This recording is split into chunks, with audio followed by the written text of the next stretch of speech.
공사 다 끝나고 마감날 소리를 그렇게 지르시더라고요. 따님을 그거를 화이트 톤으로 잘못 생각하신 거예요. 내 집도 되겠거니 생각하시는 분도 많아요.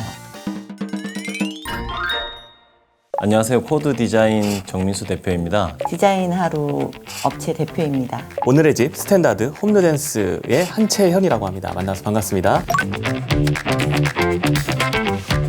이 조명의 밝기를 색온도로 좀 오인하는 경우가 있어요. 시공한 지 이틀밖에 안 된 욕실 2개를 전부 다 뜯고 불과 한 10년 전까지만 해도 많이 없었어요. 집에 들어오는 가전이나 가구나 이런 모양들이 거의 다 비슷했거든요. 그런데 요즘에는 세탁기, 냉장고, 그리고 라이프 스타일 다 달라지면서 인원수부터 어떻게 거주하실 목적이신지를 디테일하게 다 여쭤보고 시공에 들어가야 문제가 없더라고요. 조명 같은 경우에서 그런 상황들이 몇 번 있었는데 밝게 해달라 이렇게 요청하시는 분들이 있었어요. 근데 보통 디자이너한테 조명의 밝기라는 것은 그 공간을 얼마만큼 밝기를 조절할 것이냐에 대해서 얘기를 하는 거였는데 이 부분에서 이제 미스커뮤니케이션으로 조금 현장에서 좀 잘못되게 시공했던 적이 있어서 물론 이건 바로 잡아가지고 재시공해드렸던 경험이 있습니다. 이것도 가끔 있는 일인데 실제 클라이언트 분하고 그 댁에 거주하실 고객분하고 상의한 경우가 있어요. 따님이 이제 자기 부모님 댁을 시공을 요청을 해서 디자인을 저희가 잡고 들어갔는데 부모님께서는 화사한 집을 원하셨고요. 따님을 그거를 화이트 톤으로 잘못 생각하신 거예요. 해석을 부모님 분하고 다시 상담을 통해서 자재 미팅과 디자인을 다시 들어갔던 네, 그런 기억이 있습니다. 실제 거주할 공간의 클라이언트 분과 직접 소통을 했어야 하는데 이 의사소통이 한 다리로 건너서 가다 보니까 이게 좀 오인하는 경우가 있었더라. 제 최종 견적서에는 600에 1200각 타일로 해서 일단 견적이 확정이 됐고요. 공사 중간중간에 조금 변동사항이 있으면 고객님이랑 2차 미팅을 좀 진행을 하는데 사무실에 있는 어떤 타일을 보시다가 타일이 이 색깔이 너무 마음에 든다고 이걸로 하고 싶다고 하시는 거예요. 근데 이 타일은 600각, 그러니까 600에 600 타일밖에 안 나오는데 이걸로 하시겠어요? 라고 분명하게 이제 말씀을 드렸고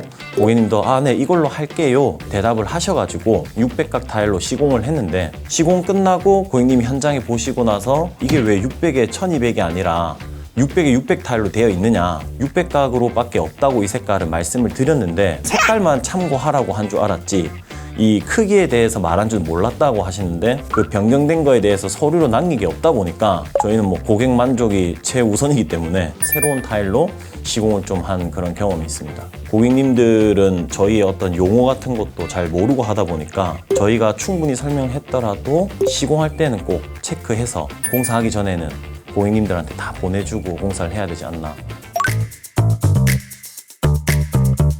다른 집 거 봤으니 내 집도 되겠거니 인터넷은 당연히 되는 거지 라고 생각하셨던 것 같아요. 이거는 업체가 다 해줬어야 되는 거 아닌가? 라고 생각하시는 고객도 있는 것 같아요. 요즘 이제 직구로 해외 제품들, 특히 유럽 제품들 구매하시는 분들이 되게 많아요. 인스톨을 하기 위해서는 거기에 맞는 한국형 어댑터가 필요합니다. 여러 가지로 그 부품끼리 맞아 들어가야 되는 어댑터가 필요한데 그런 것들을 이제 사실 인테리어 업체 측에 전달이 잘 안 되는 경우에 저희가 다 챙겨야 되는데 그런 부분에 있어서도 조금 해줄 수는 있는데 여기 카메라도 있고 카메라에 맞는 삼각대랑 이런 부품들이 다 있을 거 아니에요. 그냥 이제 카메라만 갖다 놓고 이제 알아서 촬영해 주세요. 약간 이런 느낌인 거죠. 공사 마감이 다 끝나고 이사 들어오시는데 인터넷선이 없다 방에 결국에는 또 도배를 뜯고 다시 인터넷 공사를 해드리고 재마감을 한 적이 있는데요. 사실 업체에서 미리 레이아웃 미팅을 할 때 질문을 해주고 이제 고객님의 필요성을 좀 뽑아줬어야 되는데 제가 그게 조금 부족하지 않았나. 인터넷 통신사가 있잖아요. 구축 아파트 같은 경우에는 LG가 시공이 안 되는 아파트도 있고요. 헬로비전이나 유선 TV를 쓰는 아파트들도 있기 때문에 꼭 공사하기 전에 고객님한테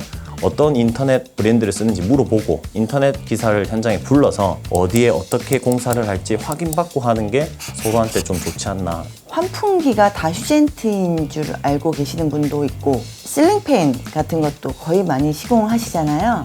다른 집 거 봤으니 내 집도 되겠거니 생각하시는 분도 많아요. 고객님 입장에서는 왜 안 물어봤어? 라고 생각할 수 있거든요. 그래서 저희와 저희 디자이너들은 상세하게 더 여쭤보는 편이에요. 다 하나하나 말씀을 드려야지 서로 소통에 오류가 없겠구나.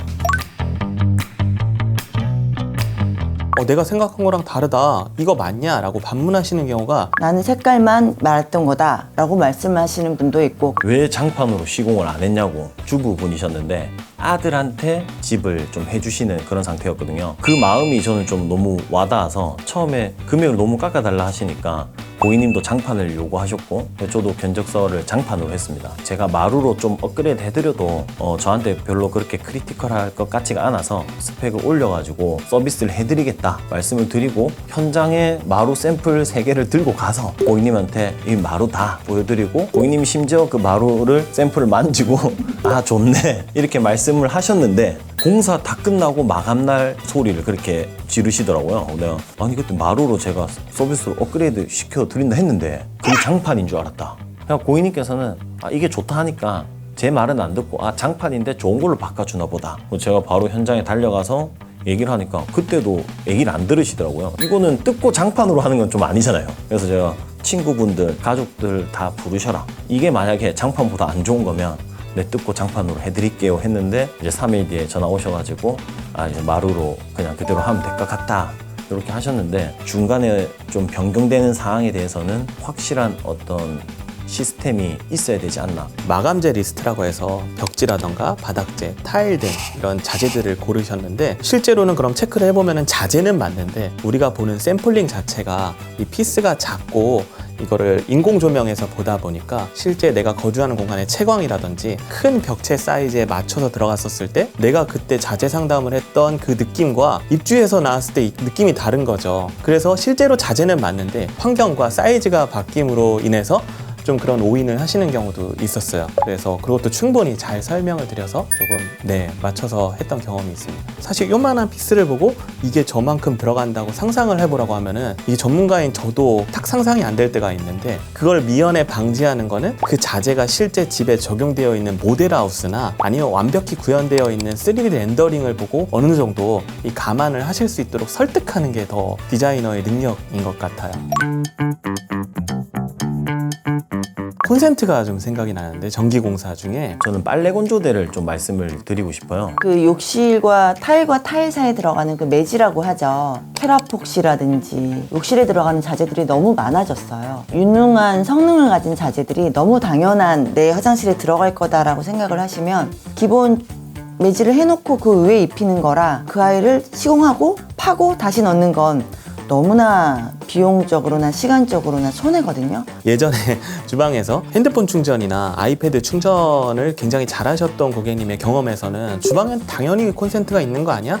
라고 생각하실 수 있지만 전기 작업을 통해서 아일랜드 쪽으로 전기선을 빼놓고 이런 선행 작업들이 있어야 되는데 그 전에 있던 경험들을 서로 공유하지 않는다면은 이런 부분들은 놓칠 수 있어서 미리 각 방이라던가 공용부, 주방, 욕실 고객분께서도 내가 어떤 가전기기를 사용할 건지에 대한 계획을 미리 알려주신다면 이런 불상사는 줄일 수 있을 것 같아요. 빨래 건조대도 사실은 시공을 하면 개당 가격이 이제 들어가는 제품인데 생각보다 빨래 건조대가 시공하기가 어렵습니다. 천장이 이제 베란다는 콘크리트니까 그 부분을 뚫어가지고 앙카를 박아서 해야 되다 보니까 전문 장비가 없으면 시공이 일단 어렵고요. 주상 복합이나 이런 곳 같은 경우에는 천장이 속고다 보니까 속고면에는 또 빨래 건조대를 시공을 안 해줘요. 그래서 여기를 시공을 하겠다 안 하겠다 말씀을 안 해주시면 나중에 후공정 갔을 때는 시공을 못하는 경우도 조금 많이 있고요. 정동 빨래 건조대, 반자동 빨래 건조대가 있습니다. 각각마다 시공할 수 있는 장소, 방법, 금액이 다 다르기 때문에 제가 이런 부분을 인터넷에 들어가가지고 모양을 하나하나 보여드리면서 다 설명을 해드려요. 간접 조명, 실링팬 하셨으면 시스템 에어컨, 바닥, 마루. 이 마루는 공사 들어갈 때 하는 게 제일 저렴한 공정 중에 한 개입니다. 바닥 마루는 사실 보관 이사를 하는 방법밖에는 없거든요. 보관 이사 나갔다 들어오면 되지. 집이 더러워졌는데 그러면 입주 청소하면 되지. 이렇게 생각하는데 절대 아니거든요. 처음에 마루 공사하면 한 300~400이면 될 게 돈 1,000만 원까지 이제 올라가는 그런 상황이기 때문에 만약에 공사를 한다. 근데 예산이 한정적이다. 그럼 주방을 뺍니다, 저는. 주방 그냥 필러 리폼 하시고 쓰다가 원데이 시공 받고 주방은 할 수 있지만 바닥 마루는 거의 그게 진짜 힘들다. 목수가 들어갔을 때 할 수 있는 정말 내 눈에 피로감을 안 주는 간접 목공을 한 다음에 넣는 간접 조명들이 있어요. 커튼 박스 간접이라든지 거실 등 박스 간접이라든지 나중에 꼭 후회하시더라고요. 집을 아늑하게 하는 요소이니까 하시면 좋아요. 저는 실링팬 하셨으면 좋겠다라는 대표예요. 보관할 때 너무 또 자리 많이 차지하니까 선풍기 닦지 마시고 물티슈 한 서너 장이면 되더라고요. 계절마다 한 번씩. 인테리어 할 때밖에 못하죠. 에어컨은 4계절 중에 여름철 한 철만 쓰는 건데 3가지 철에는 쓰지를 않고 그 자리에 그대로 있는 게 굉장히 효율적이지 못하다. 그게 미적으로 우수한 것도 아니고 그 자리에만 있는 거다 보니까 저는 비용을 조금 투자하시더라도 시스템 에어컨을 미리 선행을 해서 천장 속에 매립을 하고 그 공간도 활용하고 미관도 좋고 기능성까지 얻어갈 수 있는 시스템 에어컨을 꼭 추천드립니다. 홈 IoT 구축 시스템. 캐라폭시나 반짝이 줄눈. 저는 콘센트 위치가 중요하다고 생각하는 사람입니다. 좋은 스피커를 갖고 계셨는데 오른쪽에다가 나는 꼭 설치할 거야 라고 생각하셨는데 그 공간에 콘센트가 없으면 난감하잖아요. 고객님들이 미리 난 이 공간에는 내 예쁜 스피커를 놓을 거예요 라고 말씀을 하시면 콘센트를 1929 넣어둘 수 있죠. 캐라폭시 같은 경우에는 에폭시 계열입니다. 타일을 시공할 때 에폭시가 처음에는 뭐 점토처럼 점성이 있다가 마르면 돌처럼 딱딱해지거든요. 캐라폭시 시공한 거를 걷어내려면 우리 글라인더 날로 긁어내야 겨우 떨어질 정도로 애가 접착력이 엄청 강하거든요. 기존에는 매질 다 긁어내고 또 분진 생기고 캐라폭시 넣고 이런 과정을 거치지 마시고 처음부터 저는 캐라폭시 시공을 하고 싶다고 말씀을 주시면 어떤 이런 이중 공정이 되지 않기 때문에 공사가 편하고 비용도 좀 아껴지지 않나. IoT라는 거는 내 생활 라이프 스타일에 맞추어서 스마트 조명과 기구들을 적절히 믹스해서 이 집이 나에게 맞추는 인테리어거든요. 사람을 감지하는 것을 제실 센서라고 하는데 사람이 있으면은 에어컨이 켜지고 사람이 나가면은 이 에어컨이 꺼지고 이런 센서를 통해서 사람의 어떤 생활 반경을 캐치하고 집이 바뀐다. 이게 IoT거든요. 당연한 걸 수도 있는데 가전제품의 모델이나 가구의 리스트에서 그 모델명이나 사이즈 체킹을 먼저 같이 디자이너와 공유를 해서 이런 부분들이 들어올 때 미스가 되지 않도록 서로 체크를 하는 게 굉장히 중요한 것 같아요. 요즘 TV가 엄청 슬림해져서 매립 형태로도 많이 연출을 하고 있는데 그런 부분들의 모델이 전부 다 공유가 되지 않는다면 나중에 인스톨이 되었을 때 핏하게 들어가지 않는다던가 식기세척기 같은 경우도 주방 가구와 이제 라인을 맞추거나 높이에 대해서 패널을 똑같이 풀빌트인으로 하기 위해서는 모델이 공유돼야 된다 생각하고요. 인테리어 시작 전에는 이런 것들이 모두 서로 공유돼야 된다고 봅니다.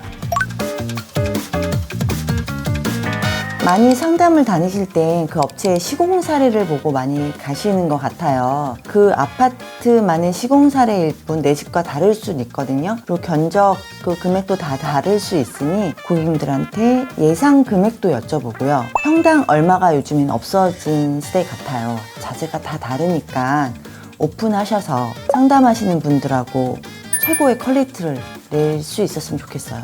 최종 견적서는 무조건 있어야 되고 상세 스펙 리스트가 무조건 있어야 되고요. 중요한 것만 넣거나 큰 것만 넣는 게 아니라 진짜 세상에 전부 다 들어가 있어야 됩니다. 계약서를 쓰고 나서 이제 공사가 시작되면 첫 번째는 웬만하면 수정을 서로 안 하는 게 제일 좋고요. 만약에 수정을 했다 하면은 업체 입장에서는 무조건 수정된 부분을 그 스펙 리스트를 날짜별로 PDF를 변환을 시켜가지고 수정본을 계속 카톡방에 띄워드리거나 고객님 사인을 받아 놓는 게 제일 좋고요. 고객님께서도 나는 바꿨으니까 업체가 알아서 적겠지가 아니라 이제 본인 집이잖아요. 고객님들도 꼭 필기를 하셔가지고 서로 확인할 수 있게끔 해주셔야 되고. 제가 촬영했는데 수전 안 달려있는 집도 있었어요.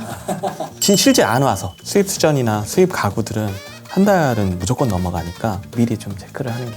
인테리어 디자인은 단순히 디자인이 아니고 내 삶을 설계하는 일이거든요. 고객분과 디자이너가 말을 서로 안 해주면 놓치는 경우들이 생각보다 있기 때문에 물론 그건 저희의 역할이겠지만 이 공간에서 어떠한 삶을 살고 싶은지 잘 명확하게 표현해 주신다면 내가 원하는 삶을 살지 않을까 그렇게 생각합니다.